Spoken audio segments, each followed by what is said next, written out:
আজ মূলত পবিত্র লাইলাতুল বরাত। এই দিনটা আসলে মুসলিম উম্মার জন্য সবচেয়ে গুরুত্বপূর্ণ একটি রাত।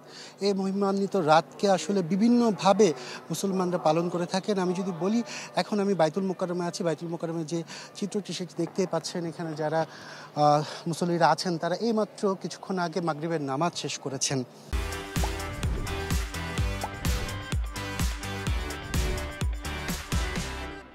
আর অনেকেই কিন্তু আজকে শবে বরাত উপলক্ষে, শাবান মাস উপলক্ষে বলা যায়, মূলত শাবান মাস উপলক্ষে এই শবে বরাতকে উদ্দেশ্য করে অনেকে আজকের দিনে রোজাও রেখেছেন।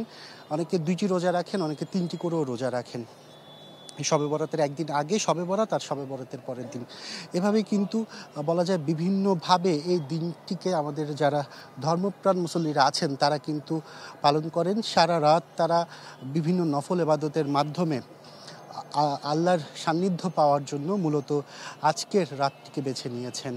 এছাড়া বলা যায় অনেক বছর ধরে মুসলমানদের যে ইতিহাস ঐতিহ্য, সেই ধর্মপ্রাণ মুসলমানদের মূলত এই যে লাইলাতুল বরাত, সেটির কিন্তু বিশেষ যে ফজিলত, সেই ফজিলত সম্পর্কে কিন্তু কিছুক্ষণ পরেই এই বাইতুল মোকাররমে বয়ান শুরু হবে। এরপর এশারের পরেও কিন্তু এই বয়ান চলবে। বলা যায় বাইতুল মোকাররমে দেশের বিভিন্ন জায়গা থেকে, এছাড়া ঢাকার দূর দূরান্ত থেকেও কিন্তু বাইতুল মোকাররমে যারা মুসল্লিরা আছেন তারা কিন্তু আসেন। শুধু যে বাইতুল মোকাররম বলে না, আজকের দিনটি উদযাপন করার জন্য মূলত সারা বাংলাদেশের প্রত্যেকটি মসজিদে এবং বাসাবাড়িতেও কিন্তু আজকের রাত্রি মূলত নফল এবাদত থেকে শুরু করে বিভিন্ন এবাদত বন্দেগীর জন্যই মূলত মুসলমানরা বেছে নেন। এই ছিল বাইতুল মোকাররম থেকে সর্বশেষ অবস্থা।